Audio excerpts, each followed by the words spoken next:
Hi there and welcome.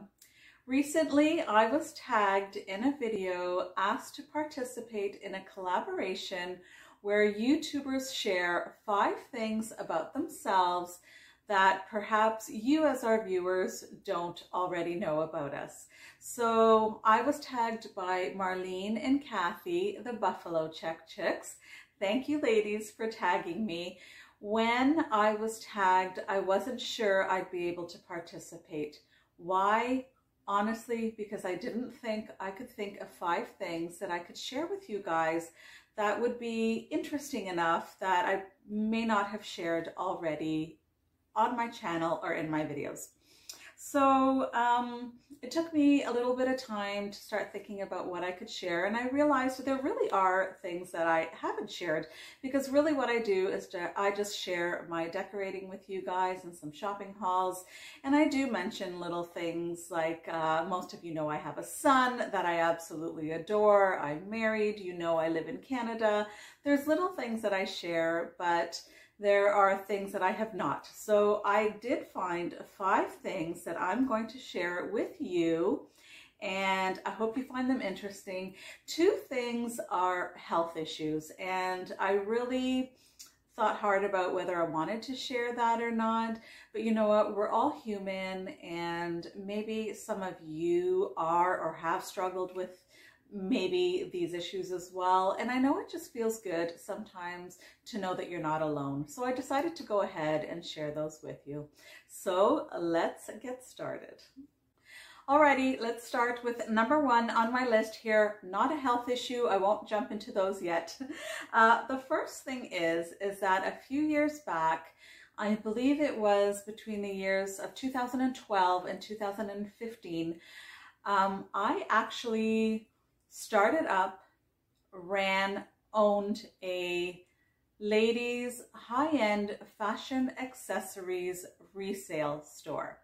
So it has always been a dream of mine to open a retail store. I have been very entrepreneurial since I was about 12 years old. I've always dreamt of owning my own business. That really is why I think too I started YouTube. It's sort of in a sense a business as well. So I did start this, not consignment store. What it was is that I would purchase previously loved high-end ladies purses, shoes, jewelry, hats, belts, you name it, any type of fashion accessory, I would purchase it and then resell it.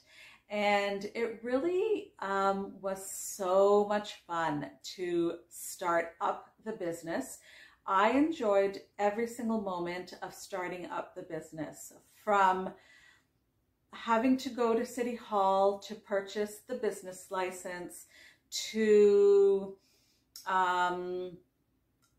oh gosh, purchasing store fixtures, to contacting the internet service provider, to buying the actual merchandise itself. You name it, I enjoyed every single moment of starting up that business. I met some wonderful ladies having that business. I also met kind of some not so nice people, because, well, I don't want to get into that, but you know, there was a woman who owned a very similar business next door. She had shut down and then I started up. And so I think a lot of her very close customers and friends were not loving that I had started up a similar business. So there was a little bit of that I had to deal with, and that's okay. That tapered down as the first year went on. But everything else was really quite nice about it. What started happening is that it started to become a little mundane. I had days and moments that were just very, very quiet, and I worked alone in the store. Wednesdays was like a ghost town. I couldn't, you know, beg a person to come into the store on a Wednesday. It was crazy. And I was always very used to working in an office with so many people and so much commotion going around all the time that I started to actually get very lonely on those days when customers wouldn't come in. If there was a snowstorm, there was no one coming in. And so there were just times that were lonely, and I really sort of missed the camaraderie of having coworkers. I really did miss it, and I sort of missed the regular paycheck as well with benefits. I'm not going to lie, I will be honest. So I did eventually end up closing the business. I had a landlord that was extremely difficult to deal with, and that was another reason that I thought, you know, there were a lot of things that were pointing to the fact that I needed to close the business down. But the experience was so wonderful, and I know now that one day when I pass on, I will not have that regret. I went ahead and did it. I tried my best. It didn't become a massive success, but I have to say it was fairly successful considering it was such a short-lived business. It really did quite well. And when I did close, I had so many customers that I was able to call friends at the end of the day who were very sad to see me close. So all in all, it was a good experience, definitely a learning experience, and sort of something that I got to sort of check off of my bucket list. And so that's always a good thing. Okay, so number 2, a lot of you know I love tea parties, attending tea rooms, setting a tea-themed tablescape. I'm obsessed.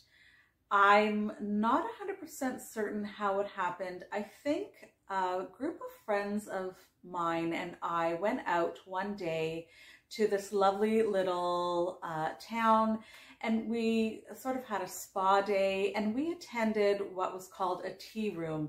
It wasn't a real tea room in the sense that most of us know it, but it was really cute and it was quaint, and that got me sort of looking up what a tea room really is. And as I started looking it up online and discovering what tea rooms really are and what high tea was, I absolutely became obsessed. I must have been an English queen in a former life, because afternoon tea, high tea, totally my thing. So that's not a surprise to most of you. I've made that very clear in a lot of videos that I've made since I've started my channel. What a lot of you don't know is that for a little while, probably about a year, I used to cater tea parties. So I had this little tea party catering business on the side. Again, I have always been so entrepreneurial and always wanting to start up something new and hoping that it's going to be massively successful. Well, I didn't even register it as a business. I never made nearly enough money on it to actually register it. And I did spend a lot of money throughout that year that I was in business, sort of buying teacups and buying all those things that I need to be able to cater a really nice tea party. A lot of those things I did have to sell after I decided not to do it anymore. And I decided not to do it anymore because it was so much work. It was fun, and seeing everyone's reaction when they would come to their friend's house and see the table all set for tea was really good for me. I enjoyed seeing how much they loved seeing my little tea parties set up for them. It just was not going to be a great success. I had my full-time job in insurance, and I was doing the tea parties on the side, and it was just very difficult. I didn't have anyone helping me out. I couldn't afford to hire someone to help me. So it was really all on me, but I have to say it was pretty and it was fun. I loved it. So most of you probably, I don't think, I've mentioned to anyone that I did actually have a little tea party catering little side hustle for a while. So that's number 2. Alrighty, fact number 3 that you probably don't know about me is that in January of 2018, I developed some sort of swallowing disorder. I have had test after test after test to determine what exactly this swallowing disorder is. It has never been properly diagnosed. There have been some sort of temporary diagnoses in the meantime. So I do suffer from gastroesophageal reflux disease, and I had it quite bad for several years before the actual swallowing issue came about. And we think that what has happened is that the esophagus sort of became burnt with all the reflux, the acid reflux. It probably weakened the muscles, and I was just not able to swallow any solid food. So in January 2018, I attempted to swallow my last meal in a long time. It was, I think it was a taco or a burrito. I love Mexican food, so it was really tough on me that I couldn't swallow it. It didn't go down. I felt like I was gonna choke. And so I had to go on a complete liquid diet, and that was extremely difficult for me. Extremely difficult. I could not eat for months upon months, years actually, because I'm still not fully recovered from that. I cannot eat a piece of meat. Steak or chicken is out of the question. The type of meat that I can now eat with small bites and very lubricated with gravy or ketchup or something is sort of processed meat, like a nugget or a hot dog. We know that horrible process that those foods go through. That is the food that I can get down if I really chew it up very well and get it down with some sort of sauce. So when this problem first presented itself, I was on a liquid diet. Eventually, I was able to start having smoothies and shakes, and eventually mashed potatoes, soft avocado. And thank God for juicers. I was able to get my veggies and fruits in me through juicing them. And I was not able, it was very difficult to get protein in me, animal protein anyway. And after about 6 months of this condition, I started losing hair by the handful when I was showering. Extremely scary. Oh my gosh. And it's because our hair is protein, basically. It's keratin, and I wasn't getting protein, and so my hair was just falling out like crazy. My pancreas at one point was shutting down. I really don't want to sound like a drama queen, but there was a point where I did think I was on my deathbed. I was extremely sick. I had lost in total about 50 pounds, between 50 and 60 actually. So you may notice in my YouTube videos, when I started in January of 2020, I believe it was, I weighed a lot less than I do now, probably 20 pounds lighter. And that's because as these years, months and years have been going by, I've been able to start eating more, and I've been eating more. So, which is great that I'm able to eat a lot more things, but now I'm at a point where I need to sort of put the brakes on the food intake, and I need to start to sort of get in shape and probably lose a couple of pounds. But yeah, I suffer from this swallowing disorder. It was tough. It was difficult. When I hear about babies and children with swallowing conditions, I almost lose my mind. I can't imagine that a baby or child would go through this. I had an extremely difficult time with it as an adult. And so the thought of a baby or child going through this, and it does happen, just makes me sick. It's very, very disheartening. It's so hard. But most of us who go through this do eventually get better. A lot of us never go back 100% to being able to eat everything that we used to be able to eat. But I'm so thankful that I'm at a point where I can eat some foods, that if I never get back to eating a steak or a piece of chicken, that's okay. I did not know when I first became ill if I would ever be able to eat again.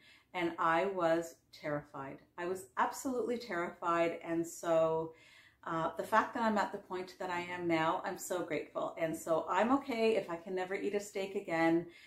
That's okay. I'm grateful that I'm healing and getting better, and that's what matters. Alrighty, so another sort of a health issue, and I'm so sorry to share this with you guys. I had hoped that I could share a whole lot of great stuff, but these are things that happened to me and sort of have shaped me a little bit. So one of the other health issues that I did suffer from, and I still go for checkups every 6 months to ensure that it is completely gone and it has not come back and will not come back. And so far so good, knocking on wood.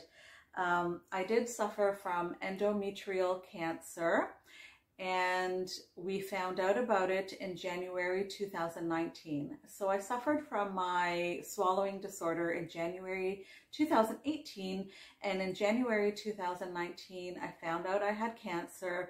I thought my world was over. I did. When I was told that I had cancer, my whole world just went spinning around. I was shocked, and it was very, very difficult to be told that I had cancer. I will never forget the first day I went to the cancer clinic, and as I approached registration, it said oncology registration, and the word oncology just made me burst out in tears. I just could not believe I was there. I don't know why. Many people get and suffer from cancer, and I just perhaps never thought it would happen to me. So there I was, crying like a baby. I just couldn't believe this was me standing in a cancer clinic at the oncology registration desk, and the staff at the clinic were superb. They were wonderful. They came running to me when they saw me crying. They sat me down. They comforted me. Oh my goodness, they were just wonderful. So I did have surgery to remove the cancer. I had 5.5-hour surgery removing my entire not just the uterus, but the whole reproductive system. So a radical hysterectomy. And recovery was a bit tough. It was a little bit painful. I couldn't swallow pills, so because of my swallowing disorder. So recovering from that was really hard because I wasn't able to get really strong painkillers in me. So I was taking a lot of children's Tylenol, children's Motrin, or I was taking sort of stronger pills, but crushing them and putting them in liquids, and that sort of helped a bit. And so again, grateful that I'm at the point I am now, because I did not need radiation treatment after the surgery. I did not need chemotherapy. What a blessing when I was told I did not need any treatment. It appeared as if the cancer was completely removed in the surgery, and that was in 2019. So for 5 years after January 2019, I will continue to go for my 6-month checkups to ensure that the cancer does not come back. And I don't worry or think about the cancer until each appointment starts to get closer. And as they get closer, I remember that I have the cancer, and I know that it can come back, and it gets a little bit scary for me. Other than that, I don't really think about it. I think that I've been quite blessed, and let's pray to God that it does not come back ever, and that it's just another experience in my life. So that's number 4 for you. So number 5 is a cute one. When Marlene of the Buffalo Check Chicks, who nominated me for this video, one of her things was that she eats chocolate every day. I have liked Marlene from the moment I saw her on my screen when I saw her first video. She's such a sweet lady. She's so cute. Probably as obsessed as I am with decorating, although she shops way more than me. She's adorable. I love her shopping hauls. And when she said she eats chocolate every day, I said, I knew I liked that girl. I eat chocolate every single day. I must. It is a guilty pleasure. I love my chocolate. I blame my mother because when I was very, very young, she used to feed me chocolate. And so I just am obsessed with it. I have to have it every day. I love it. And I'm not harming anyone, so I'm going to continue to have chocolate every day until I'm told I can't. Now, is that leading to my acid problem that caused a swallowing problem? Maybe. Did it possibly attribute to the cancer? I don't know. I've never been told so. So until I'm told, I will continue to eat my chocolate. I love it. So those are 5 things you may not have known about me before, and I'm happy to share them with you. Please let me know what you think in the comments, if anything. Last year, I just wanted to share also, last year I did a little video that was sort of a get to know me video. I had also been tagged on that. So I think what I'm going to do is tag that video, or rather link it in my description box and in the comments in the event that you haven't seen that already, and you can watch it if you're interested. Thank you so much if you made it to this point. I don't know if I'm that interesting of a person for you to make it to this point, but I do appreciate it if you did. Thank you so much, and I'll see you in my next decorating video.